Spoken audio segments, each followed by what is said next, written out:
Gustavo Laredo acá en Este Oeste. Estamos compartiendo un poco y conociendo, aprendiendo acerca de lo que realmente es el concepto de los Shahog Baktun, el 13 Baktun. Ya nos decía hace un momento Anaité de cómo este ciclo de 5.200 años, que incluso se ha hablado mucho de eso, se habla de 5.125 años, 5.126 años, hoy ustedes han hablado, insistido sobre 5.200 años, son los 20 tunes, son un catún, pero cuando ya usamos el Baktun son 400 tunes, digamos, bajo ese concepto de tun. Entonces, todo ese tipo de información, que es el calendario, que es información que viene de los abuelos, de los ancestros, ¿cuánto de esto, Mario, conoce realmente una buena parte de la población, incluso indígena?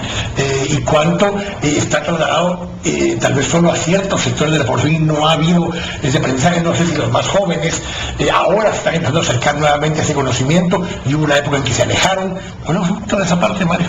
Bueno, aquí en principio hay que entender de que hay en el caso Guatemala o América Latina, hubieron políticas, ¿no?, diríamos, de aniquilación a la identidad y la cultura de los mayas, en el caso de Mesoamérica, históricamente, ¿verdad? Y entonces cuando vemos esto, por ejemplo, en el sistema de educación, resulta que la educación se da en español y no en el idioma.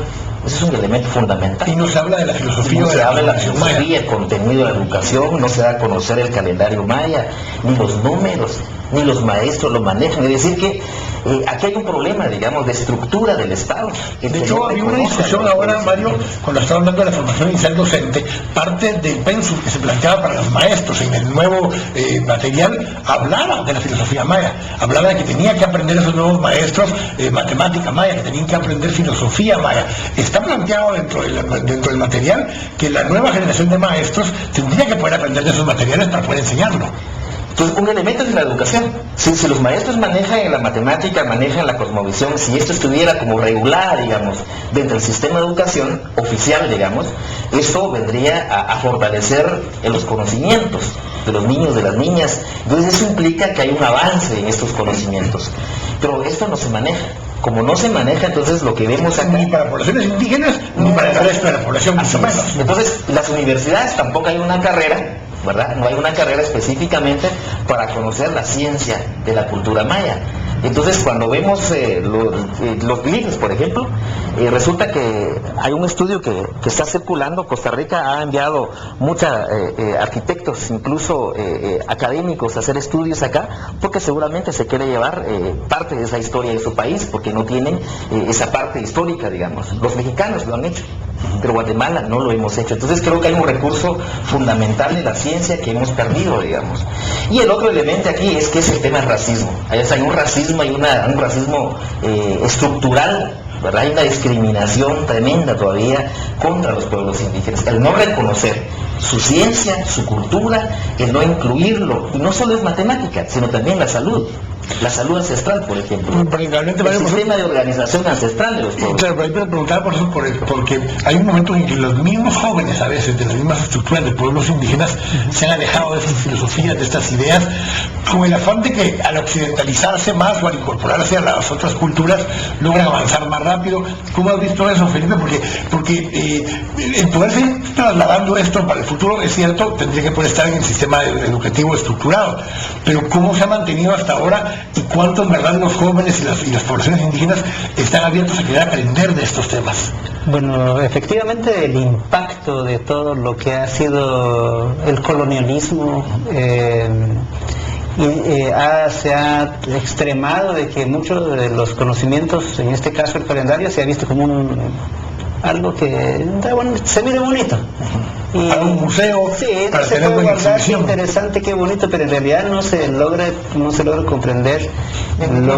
4 palabras que se utilizan muy fuertemente cuando la gente hace ciencia: todo lo que tiene que ver con la gnoseología, la ontología, la epistemología, la axiología. Todas estas formas de cómo se hace ciencias también lo han hecho los abuelos, solo que la metodología que se utiliza es totalmente diferente y en algunos puede que haya algún punto de encuentro.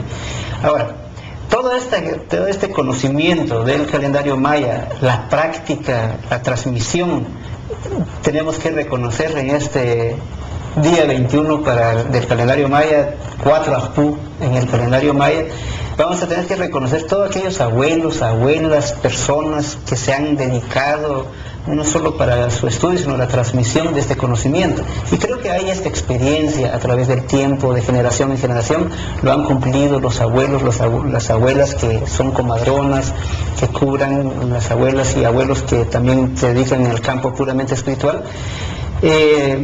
Pero es interesante ver porque en el transcurso del tiempo tenemos que casi hablar muy francamente en esta época. Por ejemplo, yo no tengo mucha dificultad en hablar, por ejemplo, ¿quiénes son los que han hecho más que esto no se ha logrado entender la importancia del calendario? Uno, cuando llega a la iglesia.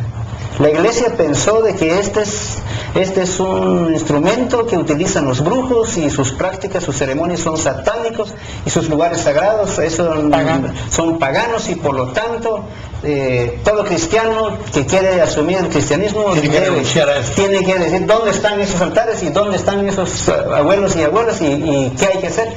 Hay muchos testimonios que no están escritos y que todavía hay y se guarda, y en los últimos 20 años todavía encontramos prácticas de la iglesia, de un sector de la iglesia conservadora en el caso católico, pero muy fuertemente en la iglesia evangélica. En lo personal he tenido acceso a hablar directamente sobre este tema y yo creo que ha llegado el momento que la iglesia católica, la iglesia evangélica y todas las iglesias neopentecostales deben entender que este es un conocimiento que puede ser muy útil para todos los seres humanos.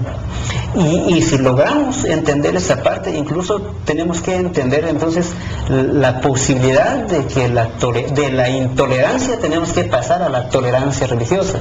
Y tenemos que admitir que cada ser humano tiene sus propios, ahí sí que formas mentales, sistemas mentales para entender una situación. Sí, y otros le llaman los sistemas mentales de cada una de las culturas. Y uno tiene todo un aparato en la mente, pero uno tiene que entender que va a cambiar. Ahora, y que se va formando por la misma cultura, por lo que está alrededor. Y es interesante el proceso que ha tenido este pueblo porque no se ha perdido completamente. Lo que ha ocurrido es que se ha invisibilizado. Y como hay una invisibilización, tampoco hay una atención. O sea, no hay atención para que se vea la importancia de esto. Hoy entendemos que puede haber alguna mentalidad nueva. Es lo que nosotros esperamos en el nuevo ciclo. Posiblemente el Estado va a entender que es importante el estudio y la investigación de este conocimiento para la humanidad. Y es importante que las instituciones educativas comprendan también la importancia para